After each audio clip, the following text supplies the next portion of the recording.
So here's what you might have missed when you were not in art club last week. I just want to remind everybody that your Black History Month lockers are due by Friday, February 19th. That's next Friday.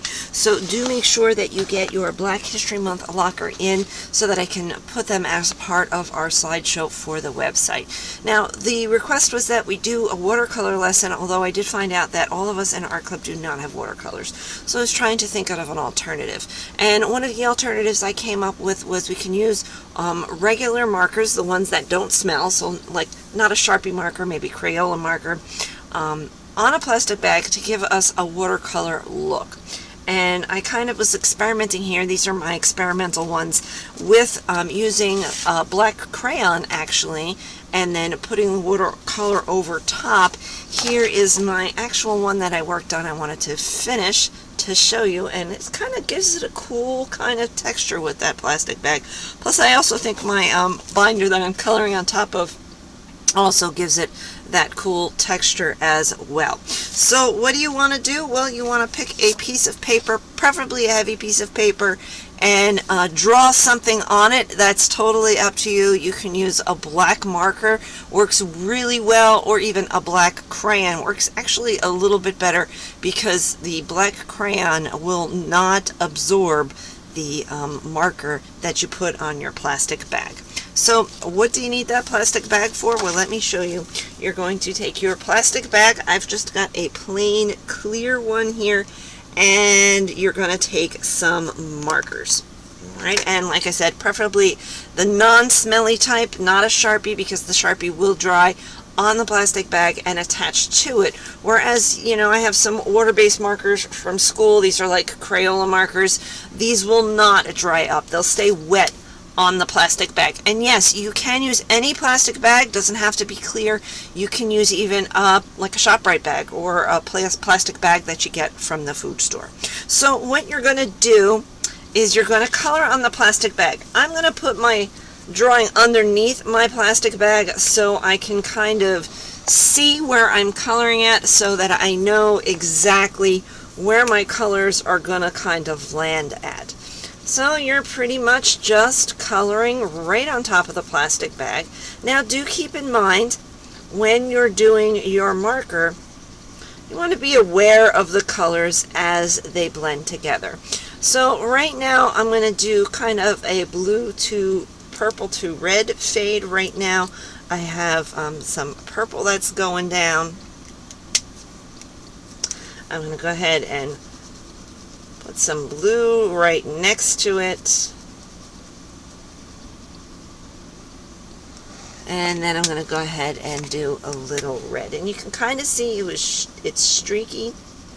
You can even play around with a paintbrush and some water to kind of blend your colors together, but do keep in mind that if you add some water to it, it's just going to kind of like spread around. Whereas if you just use the markers on the plastic bag, kind of all stays in one spot.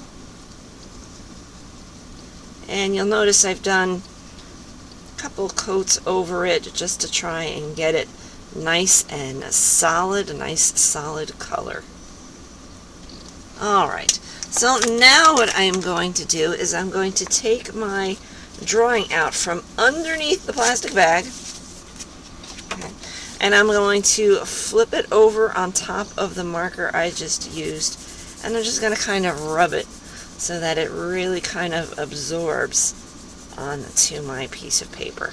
I'm using a heavy kind of cardstock, although you can use just regular plain printer paper, and there you go. You can see how that color has transferred over onto my drawing here. Okay, I'm going to do the same thing for the other side, but maybe on the other side I'm going to do a different color fade. So let me go with maybe some red, a little kind of tattoo look, Valentine's heart here. And then I'm going to go ahead and do some orange. Red looks kind of orange. It's kind of more like a red orange than it is an actual total red, but hey, you know what, that's okay. And you can do this a couple times on your card. So, for example, if you don't think the colors come out dark enough, well, once again, you can do it once, you can do it twice, you can do it 3 times. Matter of fact, on the tree one that I had completed, it took me a couple times to make sure that I got all of the areas covered over how I might like it. Alright, so now, same thing as I did before. I'm going to take my card out from underneath the plastic bag. I'm going to flip it on top of my marker, and I'm just going to go ahead and give it a good little rub so that that marker can transfer right on top of the paper. And there you go. You can see how those colors very coolly printed out on top of that piece of paper. And then yes, you can go back, you know, with your marker and Sharpie back up any details that might have gone away. I was also going to experiment with coloring on top, so I wanted to do kind of like a little mixed media look. I wanted to do that cool watercolor in the background, and then maybe add a little bit more darker marker over the top. Now, what I am noticing is that the marker kind of absorbs some of the colors, so you might see a little bit of blurring on your detail. This one that I did here, hey, that looks kind of cool with the contrast of the marker and that kind of watercolor in the background.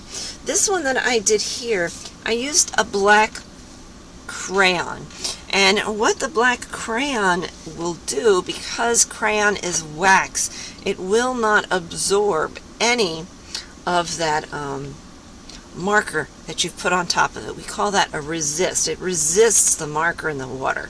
So, and I've also gone back over my black silhouette of my tree here just to sharpen it up and make it look a lot sharper. You can also, because it is just marker, you can even do your whole colored page and then draw right on top of it. So say for example here I have my blank piece of paper. I could totally do the very much same thing. I can go ahead and color on my plastic bag.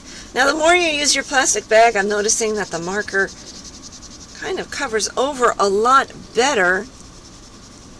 So that is something to keep in mind. Do watch your sleeves. You don't want to get marker on your sleeves. Alrighty. So let's see, some red to purple. I think I'm going to put some yellow in the middle there.